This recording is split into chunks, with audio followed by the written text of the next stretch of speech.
Morning, everybody, for another diary entry. It is Saturday, October 9th. A busy morning scheduled for little guy. We got a little soccer this morning, which we're all very excited about. So we'll probably keep this brief, but I did want to cover a couple of topics as much as I could, if I could, that I think people are a little bit confused about. So for context, we've talked a little bit about objective realism, materialism, what spirituality really is, the nature of the soul, the nature of its relationship to the human body, the human form, energy, the material world. We talked a little bit about some of that stuff.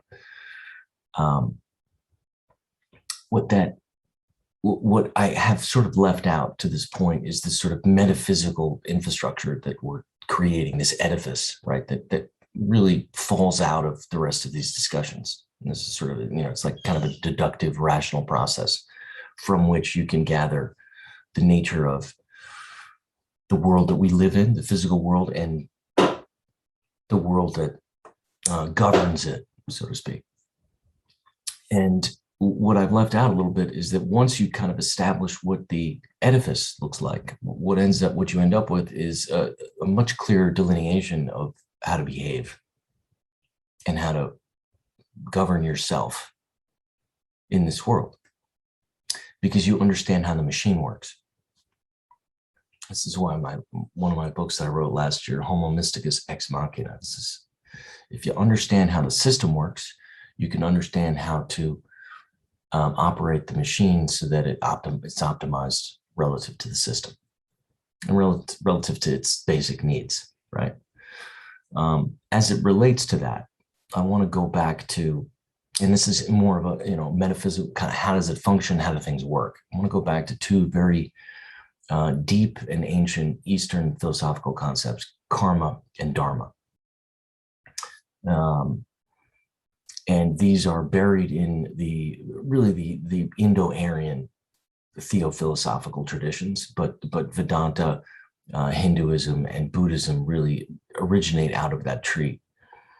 So the texts that form the foundation, the philosophical and theological foundation of these traditions, and Buddhism is really a reaction to the texts from which Hinduism and Vedanta emerge.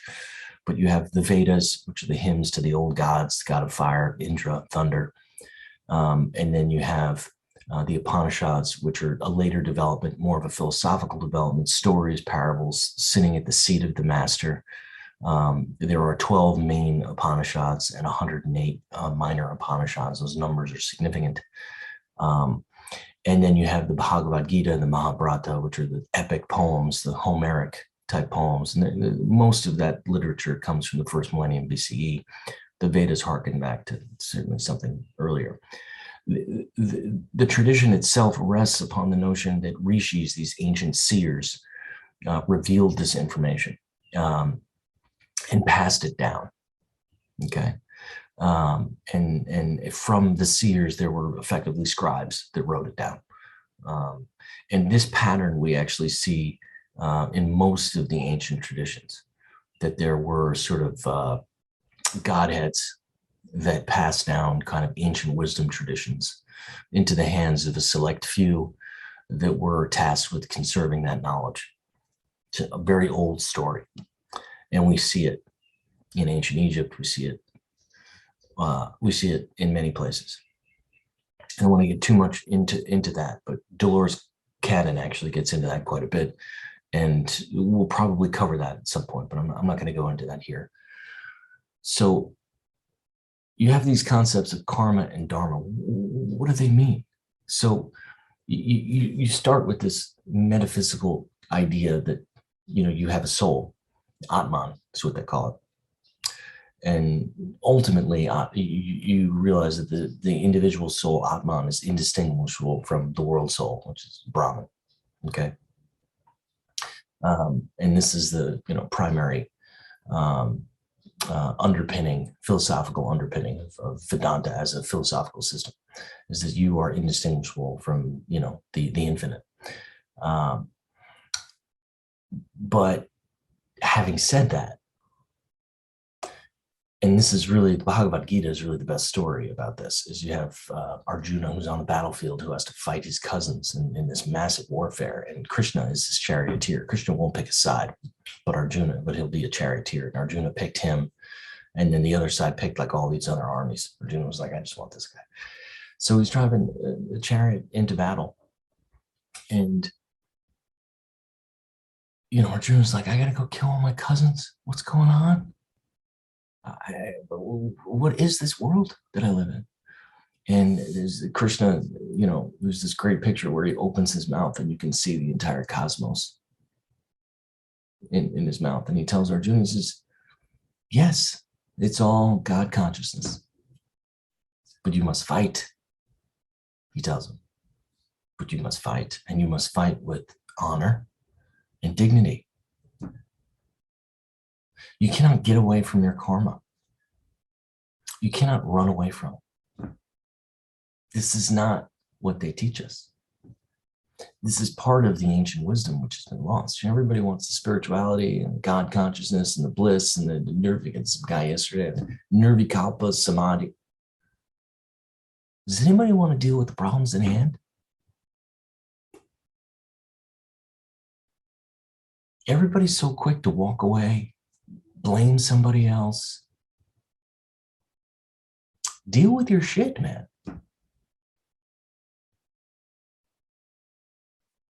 You have to face it. You've made decisions in this life or in prior lives. You have made decisions that have brought you to this point. You need to recognize that. It is your free will that has brought you here. And if you have a mess in front of you, then it is your job to clean it up. It is not somebody else's job. It's not the government's job. It's nobody's job. It's your job. Jordan Peterson takes a lot of shit because he tells everybody to make their beds in the morning and clean their rooms. And he takes his shit from the intellectual and the academic community. You know what? Fix your room, clean your room, make your bed, and fix your family. And fix you. Clean yourself up, get a job, add something back to society, and don't be a pain in the ass and a drag on the rest of your family or on the rest of society. Start with that. Everybody's playing this blame game, and this person, that person. The world is real. It's an amazing miracle of creation. Biochemical, artificially created reality. Yes, it is. That doesn't make it unreal. And that doesn't excuse you from taking care of your business. Like, people need to hear that. Okay, so that's the karma aspect of it. Okay, monks can't run away from karma. If you are fully enlightened, it doesn't matter. You cannot run away from your karma. You could be disassociated from it and objective about it. But the karma is still attached to the human form. It's said that you can burn it up, but something needs to burn it up. Something needs to burn it up. The other concept, which is important, particularly in the Buddhist traditions, you have this idea of Dharma, which is your station in life. And this was misused to a large extent in antiquity to create the caste system and try and keep people in a place, control and power. You can see that, politics and power, some of that hasn't changed over the years. There's always been someone that's trying to make us believe that we're nothing and plug us into the system and make sure that we shut up. Dharma is your station in life. It's your duty. It's your responsibility. It's wrapped up in karma because you create karma if you don't understand what Dharma is. If you don't understand what you're supposed to do, you're going to make a whole bunch of mistakes and you're going to build a whole bunch of karma that you got to clean up. Eventually, you're going to come to understand what you need to do. And that involves taking care of yourself, not harming other people.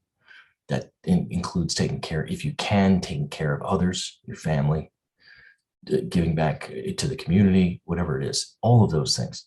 That is your duty. That's not a, hey, I'm a nice guy and I gave $100 to this art charity. That's not what this is.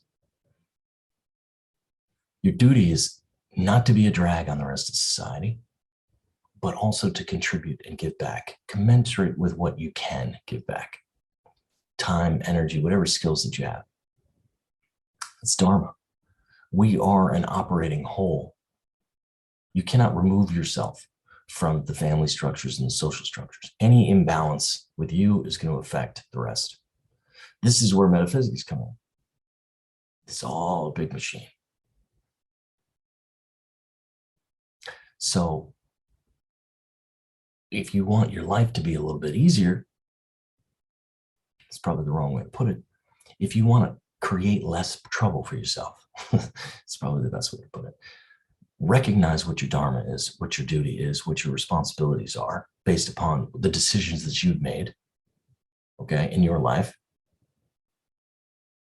And then to the best of your abilities, satisfy those. I don't care if you want to go in the woods and be enlightened, it's all fine. Take care of your business.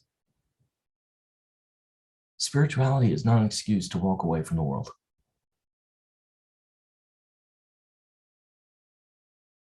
Okay? Every great teacher taught this. I'm not making this up.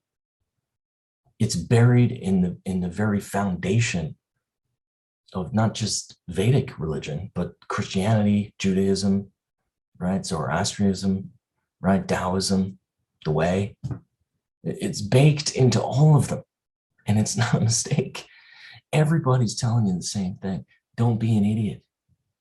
Because if you, the main person that you're hurting, you're hurting the big picture, but you're hurting yourself too, because you're going to have to come and clean up the mess. One way or another, you're going to learn how things are supposed to work. It's the nature of the beast. It's like the law of the city. You can try and get around it, but this is the way things work.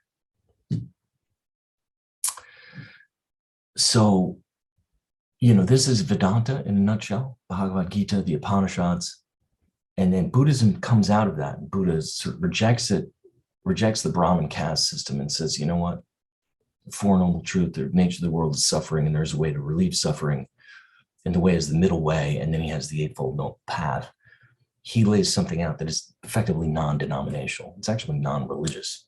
There's nothing to worship there, but it comes from the same tradition, out of the same tradition. The language, the philosophy is very, very similar.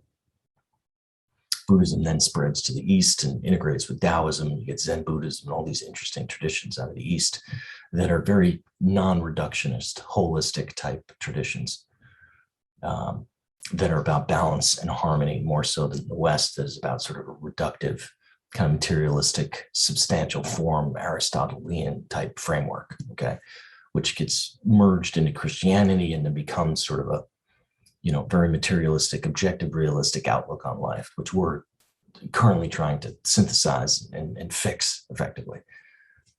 So I think that's pretty much everything that I wanted to say about karma and Dharma. And that underpins really all the work that I'm doing. So we'll talk about metaphysics. We'll talk about some psychic abilities. We'll talk about some cities, some of those powers. We'll talk about yoga. We'll talk about energy. We'll talk about, metaphysics in terms of what that means relative from a philosophical standpoint. And then also you'll have what that means from a practical standpoint. How do you root it into something that's of use for you, right? What are the traditions telling us? What is this lost wisdom telling us? What have we forgotten? So that's going to be it for today. Everybody have a wonderful Saturday and wish me luck on the soccer field. All right. Peace.